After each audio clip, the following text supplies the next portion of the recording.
그 수학자가 보통 어떤 개념에 대해서 생각하는 거는 어떤 이제 1, 2분 안에 어떤 소위 전자레인지에다가 뭔가를 이제 끓여 먹으면서 그렇게 나오는 것들이 아닙니다. 그렇기 때문에 오히려 불편함을 느끼신다면 그게 어떤 이유가 되었든지 간에 그거는 뭔가에 대한 새로운 인지가 나한테 일어나기 때문에 너무나 당연하게 불편할 수밖에 없어요. 오히려 이걸 보시고 처음부터 편안해하고 계시면 스스로를 돌아보셔야 되는 겁니다.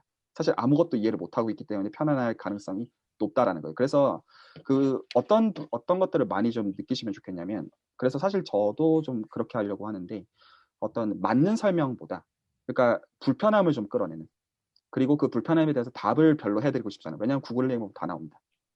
그런데 오히려 그 불편함의 포인트들을 의미 있게 짚어내는 거가 이 지금 하는 거에서 더 중요한 포인트라고 저는 생각하고 있어요.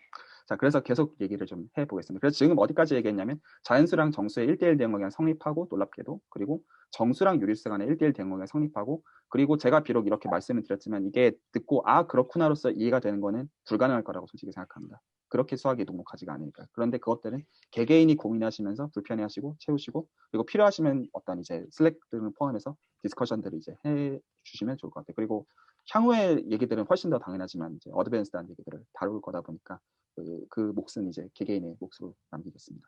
이제 그 다음에 할 얘기는 뭐냐면 그래서 유리수랑 실수 간에도 이제 이쯤 되면 1대1 대응이 될 것 같은데 그렇지 않다라는 거예요. 그러니까 일단은 요거가 왜 안 그런지를 보기 전에 명제만 확인하겠습니다. 다시 말하건대 유리수 집합과 실수 집합 간에는 1대1 대응 관계가 성립하지 않습니다. 그러면 지금까지 본 세 가지 문장을 좀 종합을 해보죠. 아까의 그림으로 다시 돌아가서 저희가 지금 뭐를 봤냐면 자연수 집합과 정수 집합에는 1대1 대응 관계가 성립합니다. 수학적으로. 그리고 정수 집합과 유리수 집합 간에도 1대1 대응 관계가 성립해요. 이미 멘붕의 포인트입니다. 왜냐하면 부분 집합인데 어떻게 1대1 D일 수가 있어. 아마 이 생각을 하시면 정상적인 거예요. 안 불편하시면 그게 더 이상한 겁니다. 그런데 유리수의 집합과 실수의 집합 간에는 그렇지가 않다라는 거예요. 확인해야 되지만. 뭔가 이상한 일이 생기고 있다는 거를 보실 수가 있고 그리고 이 그림에 대해서 뭔가 낯설게 좀 여겨주시면 좋겠어요. 자, 그래서 마치 이 그림을 그린 시점에서는 어떻게 생각했냐면 뭔가 자연수들이 쭉 있고 정수들을 거기다가 이제 반대 방향으로 쭉 어떤 포인트 찍고 그리고 그 사이를 이제 유리수로 메꾸고 그리고 뭔가 루트이나 뭐 저희 루트 옛날에 많이 봤잖아요. 그리고 파이나 뭐 이런 것들이 유리수가 아니래. 뭐 그런 갑다. 일단은 적어도 어떤 그 사실로서 어떤 팩트로서 어떤 왜 그런지는 그다음 문제로 미룬다고 하더라도 그래서 마치 이제 그런 상상을 해왔는데 어떤 유리수가 쭉 있고 거기다가 유리수가 아닌 거 좀 넣으면 된다 이런 느낌이었는데 그게 과연 맞는 직관이었냐라는 거예요. 자, 그래서 일단 이제 좀 이것도 살펴보죠. 왜 그러면 유리수랑 실수 간에는 1대1 대응이 성립하지 않느냐.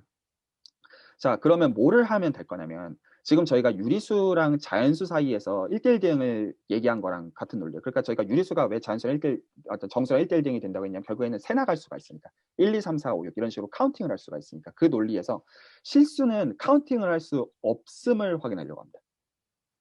그러면 될 거예요. 실수는 절대로 1, 2, 3, 4 순으로 세 나갈 수 없다라는 거를 보이면 적어도 어떤 지금 저희가 자연수랑 정수랑 유리수 간에 1대1 대응이 된다고 했으니까 자연수랑 실수랑 대응이 될 수 없다는 얘기고 그 얘기는 유리수랑 실수랑 대응이 될 수 없다는 얘기가 될 거예요. 논리가 이해가 가시나요? 그래서 실수 전체 대신에 그냥 우리는 실수의 특정 부분 집합을 골라가지고 그냥 실수의 어떤 특정 부분만 봐서 그 특정 부분을 절대로 셀 수 없음을 보려고 해요. 논리가 이해가 되시나요? 다시 말합니다. 지금 유리수랑 실수 사이의 1대1 대응이 성립하지 않음을 보이기 위해서 근데 저희가 이미 유리수랑 자연수랑의 1대1 대응이 성립한다는 건 알고 있어요. 위에서 이제 저희가 봤던 논리로부터. 그래서 자연수랑 실수의 1대1 대응 관계가 안 된다는 걸 보이기 위해서 어떻게 보일 거냐면 그 실수의 어떤 특정 부분 집합을 골라서 그것부터 이미 셀 수 없다라는 걸 보일 겁니다. 실수 전체가 셀 수 있으면 부분 집합도 셀 수 있을 거잖아요. 그런데 부분 집합에서는 부터 예시하고 셀 수가 없다. 그렇게 이제 논리를 전개하려고 해요. 하겠습니다. 그래서 저희는 0과 1 사이에 있는 그 실수들의 모임을 생각을 할 거예요. 그러니까 이제 일단 실수가 뭔지는 그냥 직관적으로만 일단 여기는 거로 하겠습니다. 그러니까 0과 1 사이에 있는 거니까 소수점으로 다 표현이 되는 숫자들 0점 땡땡땡땡 이런 것들을 지칭합니다. 그러면 0과 1 사이에 있는 숫자는 말 그대로 0점 땡땡땡땡이니까 각각에다가 이제 번째수로 매기죠. 그래서 첫 번째 거는 뭐 A1, 두 번째 건 A2, 세 번째 거는 소점 세 번째짜리는 뭐 A3 이런 식으로 쭉 쓸 수 있을 거예요. 뭐 예를 들어서 이 예시를 보시면 뭐 이런 소수들이 지금 0과 1 사이에 있는 모든 이제 실수들을 지금 저희가 쓰고 있는 거잖아요. 그리고 사실 이제 그 무한대까지 계속 갈 수도 있죠. 소수점이 안 끝날 수도 있으니까. 자, 그러면 적어도 저희가 아는 건 뭐냐면 각각의 i번째 소수점 ai는 지금 저희가 십진법을 쓰고 있기 때문에 0과 9 사이의 어떤 숫자예요. 0일 수도 있지만 뭐 0과 9 사이의 어떤 그 10가지 숫자 중에 하나일 겁니다. 그것도 명확해요. 그러면 만약에 어떻게 보일 거냐면 저희가 이거를 귀류법이라고 말합니다. 어떻게 할 거냐면 결론을 그러니까 보이고자 하는 거를 부정해서 그게 모순이 되는 걸 끌어낼 거예요. 예를 들어서 어떤 논리냐면 내가 남자라는 걸 보이기 위해서 내가 여자이면 안 된다라는 걸 보이겠다는 거예요. 그래서 흑백 논리를 만들어 놓고 백이 되는 걸 보이기 위해서 흑이면 안 된다를 말하기 위해서 지금 우리가 보이고 싶은 거는 자연수랑 실수 사이에 1대1 대응이 안 된다는 걸 보이기 위해서 만약에 된다고 하자. 그러면 모순이다. 이렇게 말하는 거를 귀류법이라고 합니다. 그래서 지금 그 논리에서 0과 1 사이에 있는 숫자들을 세나갈 수 있다는 그 가정이 깨진다라는 걸 보이고 싶어요. 말이 전달이 되나요? 모순을 끌어내겠다는 겁니다. 셀 수 있다라고 가정을 하고. 제가 늘 강의하다 보면 학생들한테 너무 빠르다는 얘기를 불평으로 늘 들어서 혹시 이해를 못 하시면 제가 너무 빨리 설명을 하는 걸 거예요. 그래서 그 경우는 불편함을 좀 피력해 주십시오. 그래서 0과 1 사이에 있는 숫자들을 저희가 셀 수 있다라고 가정을 하고 싶기 때문에 그렇게 가정을 하면 그 카운팅을 할 수 있으니까 예를 들어 각각의 0과 1 사이에 있는 숫자들을 뭐 x1, x2, x3, x4 이런 식으로 셀 수가 있을 거잖아요. 각각의 숫자들을 셀 수 있다고 가정을 지금 하고 모순을 끌어내고 싶은 거기 때문에 그러면 그 각각의 x1은 그게 지금 이제 인덱스가 지금 1이 있으니까 그 1이라는 인덱스를 제가 위에다가 적어놓겠어요. 그래서 위에다가 1을 다 적어놓고 아래다가 1, 2, 3, 4, 5 이런 식으로 쓸게요. 그리고 0. 땡땡땡땡 그 꼴입니다. 두 번째 x2라는 숫자가 있으면 이 2라는 거를 그 위에다가 인덱스를 적어놓고 그리고 1, 2, 3, 4 이런 식으로 또 카운팅을 계속 쓰겠고 그런 식으로 계속 써나가요. 말 이해가 가시나요? 그래서 지금 어떻게 한 거냐면 0과 1 사이는 실수들을 셀 수 있다라고 가정을 하고 그래서 그것들을 x1부터 이런 식으로 쭉 세나가게 이렇게 적고요. 그리고 그 각각의 숫자들을 이렇게 지금 괄호로 다 쓴 거예요. 쓰되 그 인덱스에 맞춰가지고 그 인덱스 숫자를 그 위에다가 다 명시를 한 겁니다. 각각의 소수점 번째 수에다가. 여기까지 괜찮으신가요? 그리고 이게 말도 안 된다라는 걸 얘기하고 싶어요. 이럴 수가 없다라는 걸. 우리가 지금 이렇게 표현한 것 자체가 왜냐 이거 지금 셀 수 있다는 가정하에서 이렇게 표기를 한 거다 보니까. 그래서 어떻게 할 거냐면 지금 이 그림에서 표현한 것처럼 대각선을 봅니다. 대각선만 볼 거예요. 그래서 이 대각선은 그래서 A11, A22, A33, A44 그래서 일반적으로 뭐 I번째는 AII 이런 식으로 대각선들만 볼게요. 그래서 지금 저희가 적어도 알고 있는 건 각각의 XI라는 이 I번째 숫자 실수는 0.A1i, A2i 이런 식으로 세지는 그런 거라고 저희가 좀 가정을 했어요. 이런 꼴로 표현되어 있어야 됩니다. 지금 이제 셀 수 있다라고 가정을 했기 때문에. 그러면 예를 들어서 저희가 어떤 짓을 할 거냐면 이 대각선들은 각각은 어쨌거나 0과 9 사이에 있는 숫자들이 채워져 있을 거예요. 이 대각선들 자체는요. 맞죠? 그래서 저희가 또 다른 숫자를 하나 0과 1에서 데리고 올 건데 그래서 0과 1 사이의 숫자를 데리고 올 거니까 0.B1, B2, B3, B4 이런 식으로 어떤 저희가 이 숫자를 만들어낼 거예요. 어떻게 만들 거냐면 AII를 봅니다. 그래서 I번째 대각선을 봐요. 그래서 이게 AII가 0과 9 사이에 있는 10가지 중에 한 개의 숫자인데 만약에 이게 3이라고 하죠. 3이면 그 BI는 제가 무조건 4로 채우겠습니다. 그리고 만약에 3이 아니라면 무조건 제가 3으로 채울게요. 말이 이해가 가시나요? 예를 들어서 A11이 3이었어요. 그러면 제가 A11이 3이었으면 B1은 4로 채울게요. 만약에 A22가 3이 아니었어요. 그러면 B2는 3으로 채우겠습니다. A33가 3이었어요. 그러면 B3는 4로 채울게요. 이런 식으로 하겠다는 겁니다. 말 이해가 가시나요?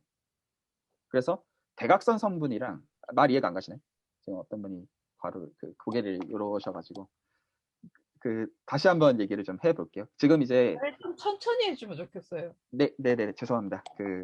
이런 얘기들 계속 해주세요. 지금 이제 저희가 뭐라고 했냐면 0과 1 사이에 있는 숫자들을 셀 수 있다라고 가정을 해서 x1, x2, x3, x4 이런 식으로 표기를 하고 그 각각의 표기들마다 실제 그 숫자들을 이렇게 괄호로 다 지금 지금 이렇게 다 표기를 다 해놨어요. 그래서 지금 0과 1 사이에 있는 숫자들은 전부 다 이런 식으로 명시가 되어 있어야 됩니다. 셀 수 있다라고 한 가정에 의해서. 그래서 이렇게 표현이 안 되는 숫자를 만들어내려고 해요. 목적은. 괜찮으신가요? 여기까지는? 그래서 그 숫자를 지금 x라고 하고 만들 건데 어떻게 할 거냐면 이것도 0과 1 사이에 있는 숫자이기 때문에 0.b1, b2, b3, b4 그런 식으로 나갈 겁니다. 만들어야 되는 숫자 자체는요. 그래서 각각의 b1, b2, b3, b4 각각에다가 0과 9 사이에 있는 숫자들을 채워 넣어야 될 거예요. 그래서 어떻게 채워 넣을 거냐면 다음의 룰로 채워 넣겠다는 거예요. 그래서 만약에 예를 들어 B1을 봅니다. 그래서 만약에 B1을 채울 때 A11을 봐요. 그래서 A11이 만약에 3이었다고 하죠. 0과 9 중에 하나니까. 3이었으면 B1은 4를 채울게요. 그러니까 적어도 B1이랑 A11은 다릅니다. 말 이해 가시나요? 그리고 만약에 B2를 봅니다. 그 다음에. 그래서 B2를 결정하기 위해서 A22를 보되 A22가 만약에 3이 아니었어요. 그러면 얘가 만약에 A22가 예를 들어 5나 6이나 이런 수였어요. 그럴 수 있잖아요. 그러면 B2에는 무조건 3을 줄게요. 이 룰로 B3, B4를 계속 결정해 나옵니다. 그래서 예를 들어 B3가 A33가 3이었어요. 예를 들어서 A33에 해당하는 숫자가 실제로 3이었으면 B3에 해당하는 그냥 4를 줍니다. 룰 이해가 가시나요? 네. 불편하다고 하신 분도 혹시 이해가 가시나요? 안 가시나요? 아, 이게 어려운 것 같습니다. 그 요지는 뭐냐면 이 AII에 해당하는 숫자랑 BI에 해당하는 숫자를 무조건 다르게 할당하고 있다는 거예요. 지금 이 BI를 결정할 때. 그러니까 지금 뭐만 확실하시면 되냐면 AII랑 BI랑은 무조건 다르다. 적어도 각 아이들마다. 그러면 AII는 각각의 XI에는 있는 숫자입니다. 소수 번째, I 번째. 그런데 이 BI는 이 X의 I 번째잖아요.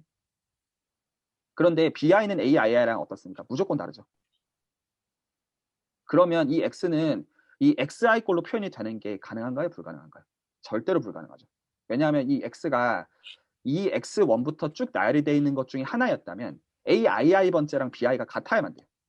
달라요. 그럴 수가 없죠. 그러니까 이 X는, 근데 이 X는 0과 1 사이에 있으니까 0과 1 사이에 있죠. 그러니까 이 X는 저 셀 수 있게 나열한 X1부터 쭉 나열한 거에는 속할 수가 없게 됩니다. 그러니까 말이 안 되는 거예요. 왜냐하면 우리가 지금 뭐라고 가정을 했냐면 0과 1 사이에 있는 숫자들을 셀 수 있다고 가정했기 때문에 X1부터 쭉 나열할 수 있게 한 거예요. 그러니까 모든 숫자들은 이렇게 표현이 되어 있어야 됩니다. 근데 우리가 이렇게 표현이 안 되는 숫자를 만들 수가 있잖아요. 뭐를 봄으로써? 대각선 선분을 봐서 대각선 선분만 바꿔버리는 거예요. 계속. 그래서 절대로 얘네들은 각각의 XI랑 같을 수가 없어요. 왜냐면 AII랑 BI가 무조건 다르기 때문에. 그러니까 뭐가 됩니까? 셀 수 있다라는 가정 자체가 처음부터 말이 안 된다는 얘기밖에 안 되는 거예요. 그러니까 0과 1 사이에 있는 숫자를 셀 수가 없기 때문에 실수 전체도 센다는 게 말이 안 되게 되는 겁니다. 그게 로직이에요. 그래서 그 사실은 이게 그 제가 지금 어떤 귀류법, 그러니까 이제 결론을 부정함으로써 모순을 끌어내는 방법을 썼지만 사실은 직접 증명도 할 수가 있어요. 정확한 개수를 세는 것도 사실은 할 수가 있어요. 근데 이것도 그 상당히 이제 어떤 많은 것들을 요구해서 제가 이제 글로 가지는 않았습니다. 이 스테이지에서. 그래서 적어도 저희는 지금 뭐를 끌어냈냐면 자연수랑 실수 사이에서 1대1 대응이 되는 거는 성립하지가 않기 때문에 원하는 결론이 도출이 되고 지금의 방법을 칸토의 대각화 방법 혹은 다이아고날 칸토의 그 대각화 방법이라고 보통 소칭을 합니다. 이렇게 이제 대각선을 보는 거여 가지고. 그래서 그 혹시 이 방법에 질문이나 코멘트 있으시면 듣겠습니다. 대각화 방법 외에 다른 방법은 없는 거예요? 방금 말씀드린 것처럼 사실 기록법을 안 쓰고도 보이는 방법이 있어요. 근데 이거는 사실 삼각함수를 좀 써야 돼가지고 저희가 삼각함수를 배운 다음에 한 5주차 정도에 그리고 나서 한번 생각해 보셔 그러니까 어떤 필요하면 알려드릴 수는 있어요. 혹은 어떤 분이 발표하셔도 공부하셔도 발표하셔도 좋을 것 같아요. 세우시는 입장에서 제가 생각해서 제일 중요한 포인트는 그 오히려 칸토 시대의 사람들의 관점에서 생각을 해보는 거라고 저는 생각해요. 무슨 말이냐면 다들 이렇게 생각을 했어요. 어떤 뭐 이런 식으로 생긴 거지 뭐 끝난 얘기 아니냐 했는데 지금 이제 약간 그 망치를 두드리는 생각은 그 지금 이제 한 분께서 설명해 주신 것처럼 무한집합인데 그 서원 선생님께서 설명해 주신 것처럼 무한집합들인데 뭔가 다르다는 거예요. 그러니까 그 다름에 대해서 오히려 지금 어떤 수학적으로 명확한 단어를 쓰고 싶진 않고요. 근데 오히려 이게 뭔가 있구나 그 정도 느낌만 현재는 갖고 그 다음 얘기를 전개하고 싶은 거예요. 괜찮으신가요? 그래서 적어도 이제 이 스테이지에서 얘기하고 싶은 거는 이게 이렇게 어떤 당연하게 어떤 무한집합이니까 이런 식으로 표현해도 된다. 이게 아니라는 거예요. 자, 그러면 계속 얘기를 하겠습니다. 자, 그러면 이제 여기서 이제 제가 읽겠습니다. 지금까지 한 거의 요약이에요. 그래서 자연수 집합은 정수 집합에 포함되어 있습니다. 속합니다. 그리고 왜냐하면 저희가 자연수가 이 속한다라는 말은 말 그대로 말이 맞는 게 자연수가 아닌 정수들이 있다는 걸 저희가 명확하게 알아요. 마찬가지. 정수 집합도 유리수 집합에 포함이 되어 있어요. 그리고 정수가 아닌 유리수들이 분명히 있죠. 저희가 다 알고 있는 것들이에요. 그런데 세 집합 간에는 1대1 대응관계가 있어요. 왜 이런 말도 안 되는 일이 가능한가? 직관이랑 안 맞잖아요. 저희가 어떤 생각하는 거랑. 그거에 한 가지 가능한 설명은 지금 집합들이 무한 집합이기 때문에 그런 거죠. 이미 단어들이 이제 질문에서 등장하기 시작했죠. 무한이 아니면 설명할 수 없다. 그러니까 유한 집합이면 말도 안 되죠. 셀수가 정확하게 있는데 어떻게 부분 집합이랑 개수가 같겠습니까? 말도 안 되는 게 이게 세는 게 안 끝나기 때문이에요. 안 끝나니까 말이 맞는 거죠. 적어도 그것만이 가능한 이제 설명이 되는 거죠. 그래서 이거 좀 의미해 보시면 좋을 것 같아요. 일단은 적어도 무한 집합이기 때문에 가능한 것이다. 이런 말도 안 되는 부분 집합인데 그 안에 포함이 완전히 되어 있음에도 불구하고 큰 집합이나 1대1 대응이 될 수밖에 없다라는 거는 무한계이기 때문에. 적어도 무한계니까 된다는 뜻은 아니에요. 그러니까 때문에 뭐를 봤냐면 모든 무한 집합 간에 1대1 대응이 된다는 뜻도 아니에요. 그것도 봤어요. 왜냐? 유리수랑 그 실수 사이에는 1대1 대응이 없으니까. 칸토 대각화 논법에 의해서. 적어도. 무슨 말이에요? 무한 집합 사이에도 차이가 있다는 거예요. 만약에 자연수랑 실수의 집합의 그런 경우였으면 달라요. 두 개가 둘 다 무한 집합이냐? 둘 다 무한 집합입니다. 맞죠? 둘 다 셀 수 없어요. 그 세다가 저희가 먼저 죽습니다. 하지만 달라요. 그래서 저희가 이 다르다는 거를 집합론에서는 그 어떤 집합의 크기를 어떤 기수 혹은 카디널 넘버, 뭐 카디널 이런 식으로 호칭하는데 이런 단어들은 그냥 들어보신 정도로 저는 족한 것 같고요. 어떤 집합의 어떤 크기를 이제 규정하는 이제 단어들은 이제 있어요. 근데 이제 그것도 단어들 자체보다는 좀 질문하고 싶은 거예요. 약간 이 단계에서. 그러니까 그러면 무한 집합이 차이가 있잖아요. 그 차이를 수학적으로 어떻게 규정하는지는 그 다음 문제라고 하더라도. 그러면 자연수 집합보다는 크고 실수 집합보다는 작은 것도 있을 수 있지 않겠냐는 거예요. 혹은 실수 집합보다 큰 무한 집합은 없겠냐는 거예요. 말 되나요? 물론 지금 저희가 크고 작고라는 개념을 왜 제가 이렇게 애매하게 표현을 하냐면 함수라는 개념을 가지고 저희가 얘기를 해야 되는데 아직 저희가 함수를 모른다고 제가 지금 가정을 하고 얘기를 하고 있기 때문에 함수 다 엄밀하게 의미 있게 얘기를 나중에 할 거예요. 그래서 이제 크고 작고라는 개념을 정확하게 설명하는 거는 함수라는 개념을 거쳐야 되는데 저희가 지금 함수라는 개념도 다 까먹으신 분들이 대부분이라고 제가 지금 믿기 때문에 그 얘기를 제가 정확하게 우리 안 하고 있는 겁니다. 그래서 이 질문은 약간 자연수의 집합과 실수의 집합의 어떤 사이 혹은 뭐 그거보다 큰 그런 거 질문은 칸토에서 처음에 제기되었고 그리고 20세기의 대수학자로 이제 불리우는 그 데이비드 힐베르트라는 대수학자가 이제 있습니다. 그래서 이 사람이 1900년에 세계 수학자대 우리나라에서는 2014년도에 ICM이라고 개최가 됐었죠. 그래서 여기서 23가지 난제들을 소개를 해요. 그 중에서 제 1번 문제가 이 질문입니다. 이거를 그 연속제 가설이라고 불러요. 제 1번입니다. 무려. 수학에서 가장 중요하게 풀어야 되는 문제 중에 1번. 자, 이거의 답이 뭐냐. 제가 좀 더 얘기를 하고 이건 디스커션을 할게요. 이 스테이지에서는. 이거의 답은 없답니다. 놀랍게도. 무슨 말이냐. 그 수학적으로는 1940년대 이제 괴델이라는 사실 그 철학자죠. 그래서 일단은 반증 불가능이 보여졌고요. 그러니까 이제 어떤 이게 뭔지는 자세히 얘기를 안 하겠습니다. 그리고 63년 또 다른 사람에 의해서 증명 불가능도 증명이 됐어요. 무슨 말이냐면 오름도 볼 수가 없고요. 그름도 볼 수가 없다라는 걸 보였어요. 이 증명의 답은. 이 질문의 답은. 답이 없습니다. 실제로. 그러니까 참을 볼 수 없고요. 거짓도 볼 수가 없어요. 그러니까 둘 다 답이 아니에요. 참이어도 되고 거짓이어도 됩니다. 믿기 나름이에요. 왜냐면 둘 다 답이 아니기 때문에. 이게 아까 이발사의 역설처럼 들어가도 안 되고 안 들어가도 안 되잖아요. 이발사가 이제 그렇게 선언을 한 순간 자기 머리를 깎아줘도 안 되고 안 깎아도 안 되잖아요. 마찬가지 이 질문도 참이어도 되지만 거짓이어도 됩니다. 답이 없어요. 이거는 철학적인 얘기 아니에요. 수학적인 얘기입니다. 그러니까 무슨 말도 안 되는 일이 생긴 거예요. 이 질문이 왜 중요한 질문이냐. 수학에서 첫 장에서 제가 드렸던 질문. 수학적인 주장은 참과 거짓만 취급한다가 아니라는 거예요. 지금 계속 얘기하지만 주관적인 함의에 대한 해석을 얘기하는 게 아닙니다. 수학적인 말을 하고 있는 거예요. 수학은 참과 거짓을 나눌 수 있다라는 전제는 처음부터 아니라는 겁니다. 그렇지 않아요. 그걸 알려줍니다. 자, 연속제 가설의 답이. 자, 그래서 약간 좀 벙찌는 답을 얻은 거예요. 이거는 그러니까 사실 20세기 수학자들이 얻고 싶은 답이 아니었어요. 20세기 수학자들은 답을 얻고 싶었어요. 참과 거짓을 나누고 싶었고 참과 거짓을 나눌 수 있는 명확한 기준을 원했습니다. 근데 얻은 건 뭐냐면 참과 거짓을 나눌 수 없다는 걸 안 거예요. 그러니까 수학의 출발점이 왜 이게 현대 수학의 출발점이 이거가 되느냐. 참과 거짓을 저희가 정하고 시작해야 돼요. 뭐를 믿을지. 이거를 공리라고 합니다. 그래서 수학의 출발점은 공리의 선택이 있어요.